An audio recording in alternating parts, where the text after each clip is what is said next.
Buenos dias. Welcome to another daily devotion. I'm your host, El Padre. It's nice to see you on this wonderful Tuesday morning.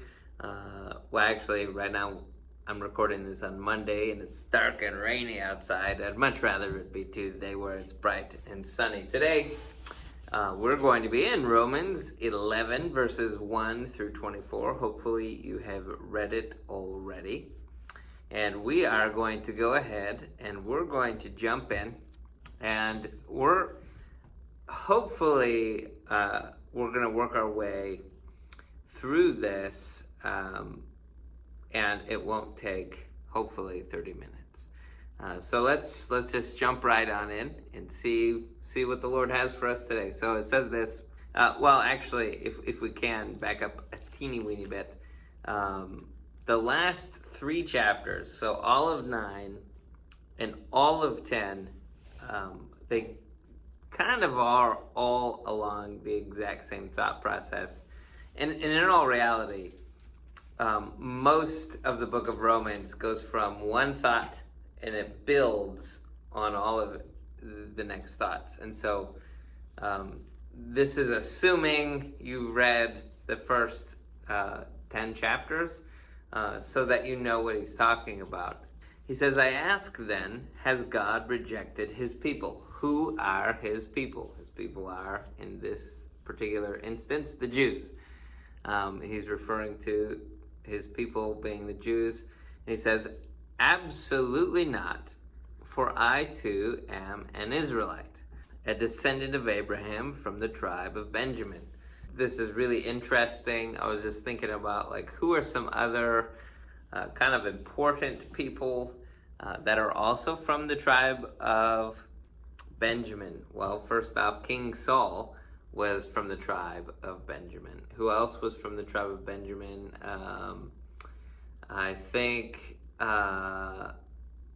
Benjamin. he started the tribe of Benjamin. Think about who are some of the other kind of famous people in the Bible that you can remember involve the tribe of Benjamin, because when he says the tribe of Benjamin, he's assuming that all of their history comes with that. The tribe of Benjamin, some of the other interesting things from the tribe of Benjamin,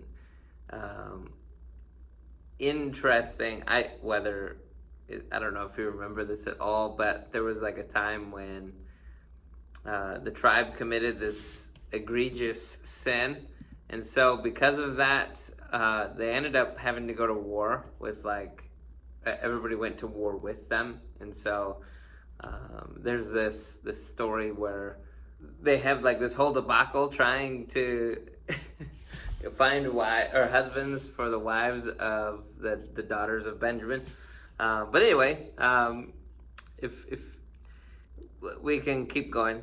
So Paul here is basically just saying that he also is an Israelite. He's a Jew, that God has not rejected his people altogether.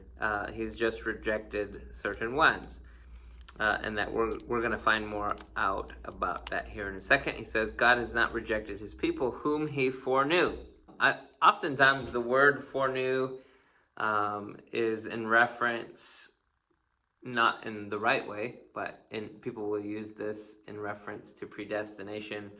According to the research I could find, nobody uses foreknew in terms of their original Greek languages. It's not a word that is only specific to predestination, but it is foundational, because one of the things we believe here at Redeeming Life Fellowship, one of the things that all Christians everywhere are supposed to be believing, is this idea that God is omniscient. In other words, he's all-knowing. In fact, as we study the scriptures, we see examples of that when he says things like, before I was in my mother's womb, he knew me. That's nuts. That before you were even in the womb, before you existed, before you were conceived, God knew you.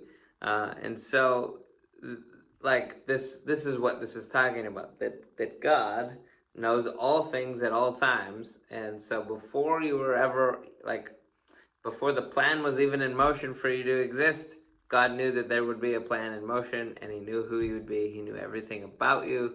He knew the decisions you'd make, the things you'd think, all those things, because he is all-knowing. Or don't you know that the scripture says in the passage about Elijah how he pleads with God against Israel? Lord, they have killed your prophets and torn down your altars. I'm the only one left, and they are trying to take my life. But what was God's answer to him? I have left 7,000 for myself who have not bowed down to Baal. In the same way, then, there is also at the present time a remnant chosen by grace. Now, if by grace, then it is not by works. Otherwise, grace ceases to be grace. So here we go. Paul here in these first 6 verses is talking specifically about whether or not God has rejected his people, the Jews. There's, I don't know how common it is, but there's a belief out there where the church replaces the nation of Israel. I do not believe that that's what Paul here is trying to say, but he knew even then that people believed that, and so he was saying this in a way to basically prove them wrong. That just because God is opening himself up to save people who are non-Israelites, who are non-Jews, what he's doing through this is proving that it is for both Jews and Gentiles alike. And so he's saying here, just like Elijah when he was all depressed and he was thinking like, I'm the only person serving you. Even if that were true, there would still be a remnant, right? It's one guy. But I do think that it's important for us to recognize here, Elijah thought one thing, God knew a different thing. God knew that there were other people who were serving him in his kingdom, and there were 7,000 of them. That's quite a few. And in the same way, he's saying now, at the time that Paul is alive, that there are other Christians, what you would call Christians who are Jews, or you would say maybe now Messianic Jews. In the same way, then, there are also at the present time a remnant chosen by grace. Now, if by grace, then this is not by works. Otherwise, grace ceases to be grace. This is not people who can earn their salvation. That, once again, he's echoing this theme that he's had since the beginning of the book, that it's by faith alone through Christ, that you are chosen by grace. God chose you. It had nothing to do with anything you could have done on your own. Verse 7, what then? Or you could say it like this, what then? Israel did not find what it was looking for, but the elect did find it. So elect here is a word that is more specific to predestination. In other words, that before God formed the world, he chose, or maybe you could say he foreknew those who would want to get saved. We've talked about this a little bit before, and I'm not super great at this because honestly, I've never seen anybody else other than maybe Tozer who believed this, and I haven't really figured out all the ins and outs of it, but somehow predestination and free will work together, that they do not contradict each other like some of us would think. I grew up in a tradition that was considered Arminian, meaning free will only, but I'm a big fan of some of the aspects of what is called Calvinism or Reformed theology, which tends to rule out the ability to have any free will at all. I do think that there's both, and that somehow they work simultaneously, and that they don't, it's not one or the other, I guess. So here we see that God is saying that there are some Jews that were elect, In other words, like he saw the sea of people, so to speak, knew each and every one of them. He knew who would have faith, who would not have faith, and he picked the ones that have faith to be elected, to be saved. And the rest were hardened, as it is written. This is going to be Deuteronomy and Isaiah are going to be quoted here. Deuteronomy 29 verse 4 and Isaiah 29:10. He says this: God gave them a spirit of stupor, eyes that cannot see, and ears that cannot hear. So let's just go ahead. I'm going to take one of my color pencils here, and I'm going to make a little mark at the bottom. And let's just go there. We don't always get to do this, but I think it's healthy for us. So let's go to Deuteronomy first. And it says Deuteronomy 29:4. So here we go, Deuteronomy 29:4. And it says this in verse 4. Yet to this day the Lord has not given you a mind to understand, eyes to see, or ears to hear.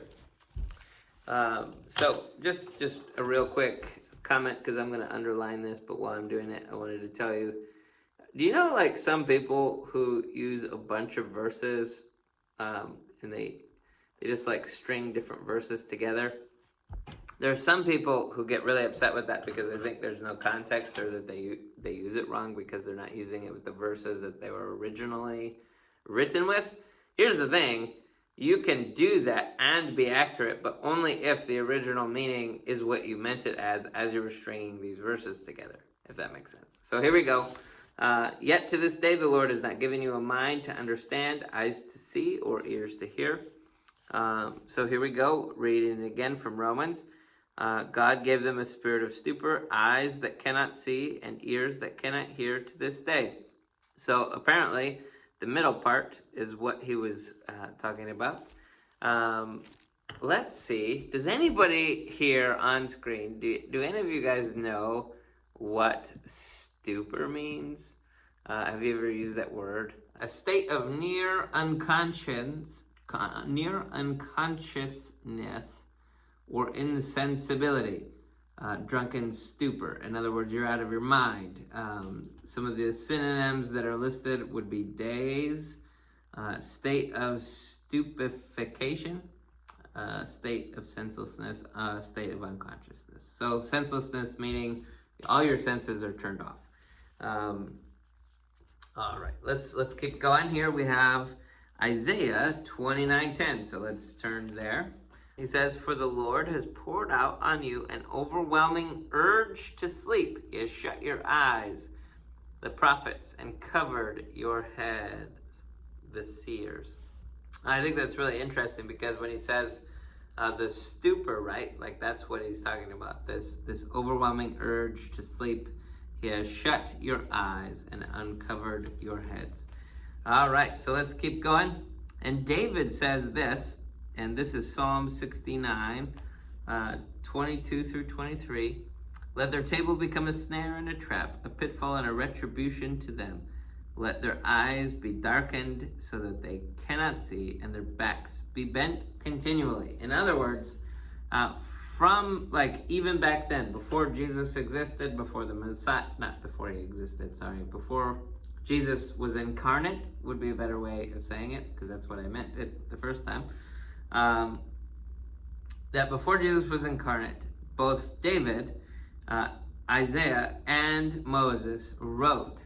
So this is thousands of years in advance that Jesus would basically be ignored, that people would not see him, that they would not be able to hear him. And so let's turn to Psalm 69:22. "Let their table set before them be a snare. Let it be a trap for their allies. Let their eyes grow too dim to see, and their hips continually quake." He goes on to talk about the rage that he's going to pour out on them. So I think that's interesting because we're actually going to go there too here in a second. He says this in Romans 11. Romans 11:11. "I ask then, have they stumbled so as to fall? Absolutely not. On the contrary, by their transgression, salvation has come to the Gentiles to make Israel jealous."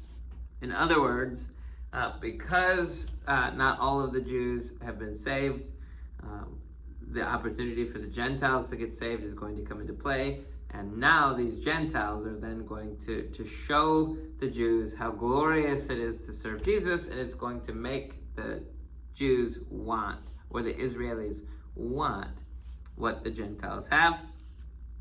Now, if their transgression brings riches for the world, and their failure riches for the Gentiles, how much more will their fullness bring? In other words, when they do decide to accept Jesus as Messiah, how much greater it's going to be for the rest of the world that when the riches that came, which when he says riches, here he's talking about the gospel, he's not talking about financial gain.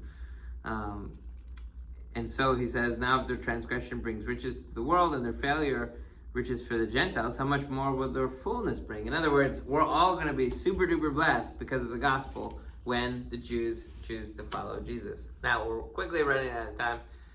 So I'm going to skip ahead and we're going to go to, well, I'll sum it up. Basically verses 13 through the end. Paul is doing this thing where he's using this olive tree, as an example, basically talking about how the Jews who choose not to follow Jesus as Messiah are being broken off, and then those who are Gentiles who choose to follow Jesus as Messiah are grafted in to this imagery, this olive tree, so that they can be saved. They will inherit the promises of God. But I want to go here to verse 22 and focus on this little part here, because we were talking about how somehow predestination and free will work hand in hand, and you see it even in this chapter. We talked about a little bit about the predestination part earlier. Therefore consider God's kindness and severity. Severity towards those who have fallen, but God's kindness toward you, if you remain in his kindness. And we've talked a lot about this before. In Hebrews 6, it would seem clear both there and right here that the Bible, that the perspective God has is that one, no height, nor depth, nor anything else can keep you from the love of Christ, right? Nobody can take you out of God's hand. He's got you. Your salvation is sure. You have what we call the Doctrine of Assurance. That when you're saved, you're saved. Nobody can affect that. But then we would say, except for you. And you can choose then not to lose your salvation like you would lose your keys, but you could if you chose to give it up. And we're going to talk a little bit about that right here, where it says, severity towards those who have fallen, but kindness toward you. If you remain in his kindness, otherwise you too will be cut off. And even if they do not remain in unbelief, they will be grafted in, because God has the power to graft them in again. In other words, he's not talking about like somebody who gets saved, unsaved, and then resaved. That's not what he's talking about. He's just saying that the people as a nation, the Jews as a nation, they have the ability still to come to Christ, to be saved. But I do want to point this out because some people want to only ever focus on the love of God, the mercy of God, as if somehow he doesn't have a wrath side. And Paul here is really intentional to say the severity of God. I'm going to pull this up. Severity, which means the fact or condition of being severe.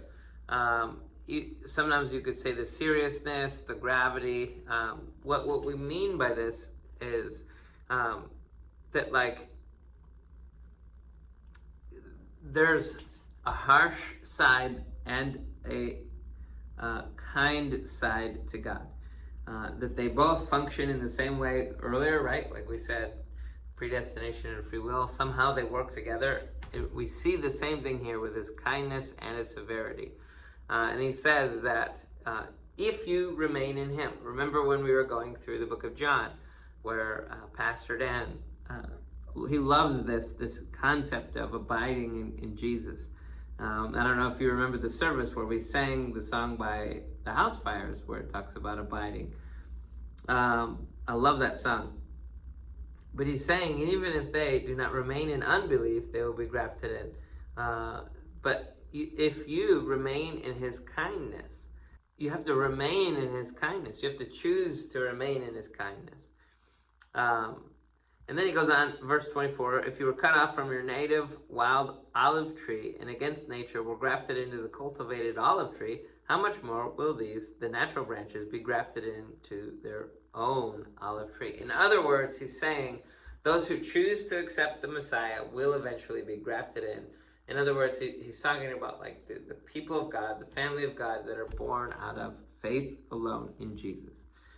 So that is all we're going to talk about today. I wish we had way more time, but for the sake of not having 45-minute videos, here we are, ending it right now. If you have any questions, here, just one more verse. Verse 20 says this, don't be arrogant, but be aware. Because if God didn't spare the natural branches, he will not spare you either. In other words, guys, if you're saved, don't be conceited. Don't have an arrogance about you, especially in comparison to the Jews. Don't be like, oh, we're so much better than them. The church has a horrible history throughout the last 2,000 years that isn't great, because there are times when people get more haughty in themselves than when they are supposed to be prideful in the Lord. If you're going to boast in the Lord, right? And unfortunately, sometimes we make mistakes. And so let's not be arrogant, but be aware. Some of the other ways that it can be translated is, but be afraid. In other words, if God didn't spare the Jews then, he's not going to spare you now if you choose to not remain in his kindness. So thank you so much for joining us. If you haven't done so already, please subscribe to the channel, click the little bell, and you'll be notified whenever our wonderful videos come out. Also, please don't hesitate, hit us up. We'd love to see you live in person. For those of you who are joining us every Sunday, thank you so much. We'll see you at the YMCA. For those of you, actually this coming Sunday, don't forget, we're actually going to be at West Point Trinity in Columbia City, Indiana at 9 a.m. If you would love to contribute to this channel so we can help keep it going, you can do so through the tax-free deductible link in the description below. Thank you so much for joining us. Peace out, Girl Scouts.